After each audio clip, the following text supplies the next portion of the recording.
السلام علیکم ناظرین، میڈیا ڈاٹ پی کے ساتھ میں ہوں آپ کی ہوسٹ مومنہ شہزاد۔ امید ہے کہ آپ سب خیریت سے ہوں گے۔ کچھ دنوں پہلے سوشل میڈیا پہ ایک ٹاپک بہت ٹرینڈنگ پہ تھا، تو آئی واز بزی بیکاز میرے مڈ ٹرم ایگزامس چل رہے تھے۔ میں نے سوچا کہ یار میں اس پہ ویڈیو بناتی ہوں، لیکن پھر کچھ ڈی ایمز آئے اور پھر میں نے کہا چلے ٹھیک ہے اس پہ بنائی جائے ویڈیو، بیکاز اس میں بہت سی ایسی باتیں تھیں جو کہ مس پلیس کی گئی، اور کہا جاتا ہے نا کہ ٹرک کی بتی کے پیچھے لگایا گیا ایک بندے کو، تو یہاں پر تو پورے پاکستان کو اس کے پیچھے لگایا گیا، کسی نے حقیقت جاننے کی کوشش ہی نہیں کی ہے کہ آخرکار حقیقت ہے کیا۔ تو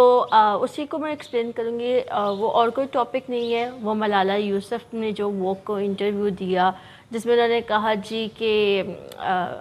ضروری تو نہیں کہ ہم لوگ پیپر پہ سائن کریں، ہم پارٹنرشپ سے بھی تو رہ سکتے ہیں۔ یہ ایک آدھی ادھوری بات آپ تک پہنچائی گئی، اسی بات کو وائرل کر دیا گیا، کسی نے پورے انٹرویو کو سننے کی کوشش ہی نہیں کی کہ آخرکار اس نے اس انٹرویو میں کہا کیا ہے، کسی نے پڑھنے کی نہیں کوشش کی کہ آخرکار اس انٹرویو کی صحیح حقیقت کیا ہے۔ تو میں آپ کو ہر طرح سے بتاؤں گی کہ آخرکار انٹرویو کی حقیقت کیا تھی اور باقی کا پارٹ کیا تھا، اور اس نے اصل میں کہا کیا ہے اور ہم تک کیا بات پہنچائی گئی ہے۔ اس بات کو ہم ضرور ڈسکس کریں گے، لیکن اس کے نتیجے میں جو ہمیں رزلٹس آئے ان کی انٹرویو کے بعد، ایک آدھی ادھوری بات سننے کے بعد جو باتیں سننے کو ملی، پہلے ان کو ڈسکس کر لیتے ہیں۔ تو پہلے ہم ڈسکس کرتے ہیں ان کو جو پاکستان کی مفتی بنی پھری، جن کو لگتا ہے کہ لائک ان کا کام ہے پاکستان کے کلچر کو ریپرزینٹ کرنا اور اسلام کو ریپرزینٹ کرنا ان کا کام ہے، اور وہ اور کوئی نہیں، دی ریئل متیرہ ہے، جو کہ انسٹاگرام پہ اپنا سب کچھ دکھانے کے بعد پوچھ رہی ہوتی ہیں کہ ایم آئی ٹو تھک فار یو؟ تو یہ ہمارے کلچر کو ریپرزینٹ کریں گی، یہ ہمیں بتائیں گی کہ اسلام کیا ہے، جنہوں نے ملالہ کے اس انٹرویو کے بعد کہا کہ میرج از اے سنہ اور ہمیں اس کو کرٹیسائز نہیں کرنا چاہیے، مطلب یہ ہمیں بتائیں گی۔ چلے خیر، ہم چلتے ہیں اب ایک نیکسٹ شخصیت کے اوپر، جو کہ پاکستان کی الٹرا پیٹریوٹ بنی گھوم رہی، جن کو لگتا ہے کہ پاکستان کا جو کلچر ہے وہ انہوں نے ریپرزینٹ کرنا ہے، جن کو لگتا ہے کہ اسلام کو ریپرزینٹ کرنا ان کا کام ہے، ٹھیک ہے، جنہوں نے ملالہ کا انٹرویو آنے کے بعد ایک ٹویٹ کیا جس میں انہوں نے لکھا کہ پہلے ملالہ کی نے جو بولا لائک ہمیں ضروری تو نہیں کہ ہم پہلے سائن کریں پیپر میں، ہم پارٹنرشپ سے بھی تو رہ سکتے ہیں۔ نیچے انہوں نے لکھا بیٹا آپ کی پیدائش پہ لعنت، تو یہ اور کوئی نہیں، دیوینہ ملک ہے، ٹھیک ہے،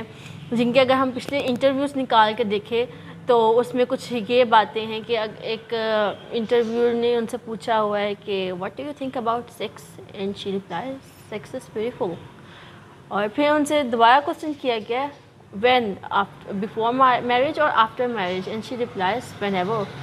مطلب آپ لوگ، میں یہ خود سے نہیں باتیں بنا رہی، آپ لوگ ان کے پرانے انٹرویوز جا کے دیکھ سکتے ہیں، ون ایور اینڈ بیوٹیفل، اور یہ ہمیں بتائیں گی کہ اسلام کیا ہے، اور یہ ہمیں سمجھائیں گی کہ بیٹا ہمارا کلچر کیا ہے، ٹھیک ہے، اور ہم نے ان کے پیچھے لگنا ہے، ہم نے ملالہ کے پیچھے تو نہیں جانا، جو کہ ایک گلوبل سینسیشن ہے ہمارے لیے۔ جی تو پھر نیکسٹ پرسن پہ چلتے ہیں، جنہوں نے ملالہ کو ٹارگٹ کیا اور ایک رسپونس دیا اس کے انٹرویو کے بعد۔ انہوں نے لکھا کہ اپنی ایک ٹویٹ میں لکھا کہ آر یو اے پپٹ، ٹھیک ہے، یہ اور کوئی نہیں، دی فیروز خان ہے، جنہوں نے ملالہ کو ٹارگٹ کیا، ٹھیک ہے،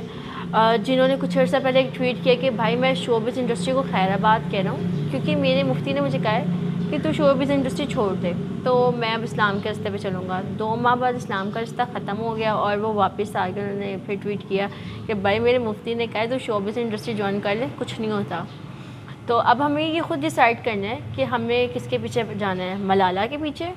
یا فیروز، متھیرہ اور وینا کے پیچھے، ہمارے کلچر کو کون ریپرزینٹ کر رہا ہے، ٹھیک ہے، اینڈ ہمارے اسلام کو کون ریپرزینٹ کر رہا ہے۔ لوگ مل کر ٹارگٹ کر رہے تھے ملالہ کو، جو کہ پوری دنیا کے لیے ایک گلوبل سینسیشن ہے، ٹھیک ہے، نوبیل پیس لوریٹ ہے، وومن ایجوکیشن کے لیے ایک سمبل ہے، جس کو پوری دنیا سے فنڈز اکٹھے ہوتے ہیں تو وہ وومن لٹریسی پہ اسپینڈ کرتی ہے، ٹھیک ہے، تو یہ لوگ ٹارگٹ کر رہے تھے ملالہ کو، ٹھیک ہے، جنہوں نے ایسا کوئی کام تو کیا نہیں ہونا، لیکن ان کا کام یہی ہے کہ بس کرٹیسائز کر لیں، ہمیں ایک بات مل گئی ہے تو ہم ذرا اپنے نمبر بنا لیں، ٹھیک ہے، ان لوگوں نے ٹارگٹ کیا ملالہ کو۔ اب ہم آتے ہیں انٹرویو کی طرف۔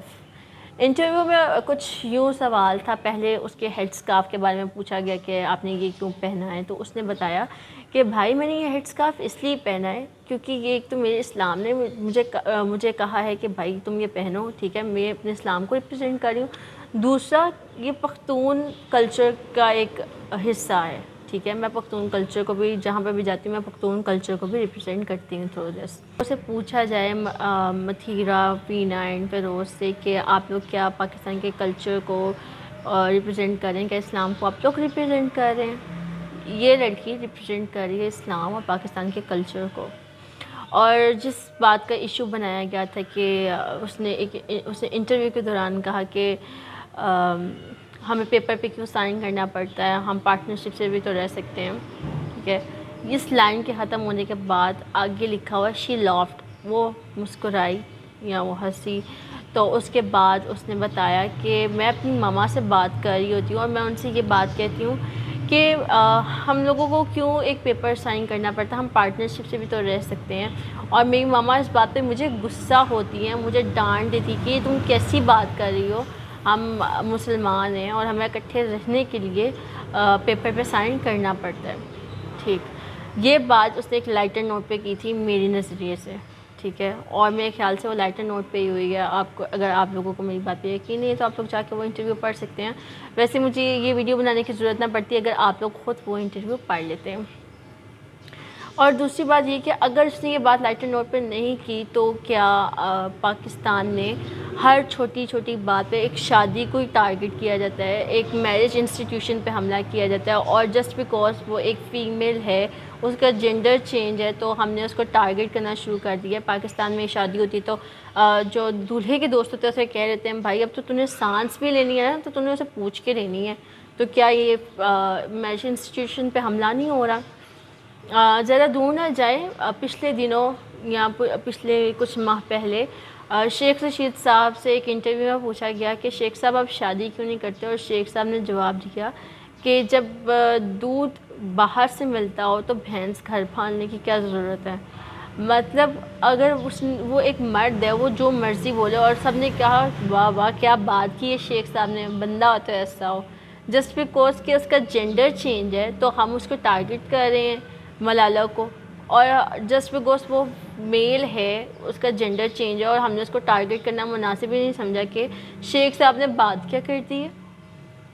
ہم نے اس وجہ سے اس کو ٹارگٹ نہیں کیا کہ یار اس کے آرگنز چینج ہیں، وہ میل ہے تو ہم نے اس کو ٹارگٹ نہیں کرنا، اور وہ فیمیل ہے تو ہم نے اس کی اتنی سی بات پکڑ لی ہے جس میں اتنی حقیقت بھی نہیں اور ہم نے پورا جاننے کی کوشش بھی نہیں کی، اور ہم نے اس کی بات پکڑ لی اور ہم نے اس کو ٹارگٹ اور کرٹیسائز کرنا شروع کر دیا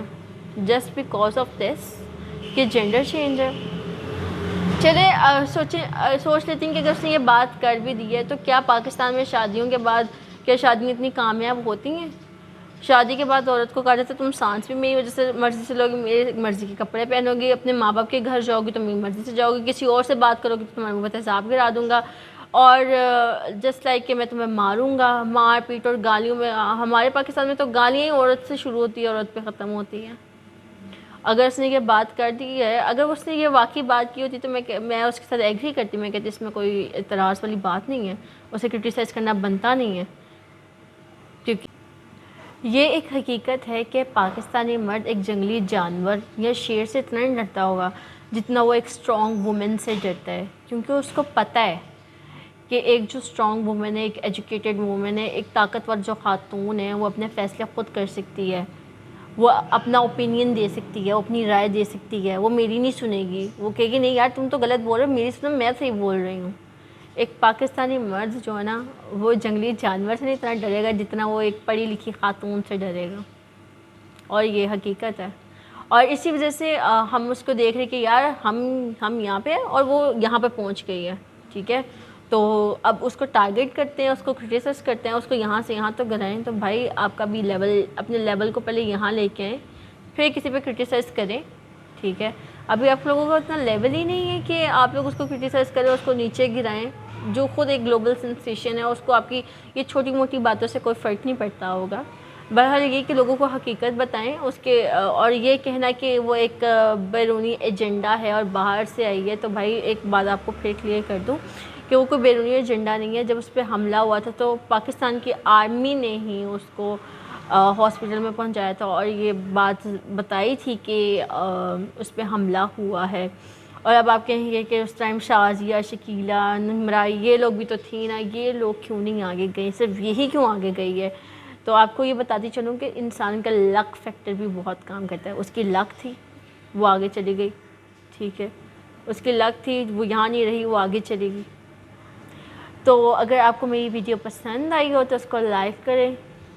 کمنٹ سیکشن میں اپنی رائے کا اظہار کریں, چاہے جیسی مرضی ہو, negative positive, I don't care. اور اپنی دعا میں یاد رکھیے گا مجھے اور ملالہ دونوں کو. اللہ نگہبان.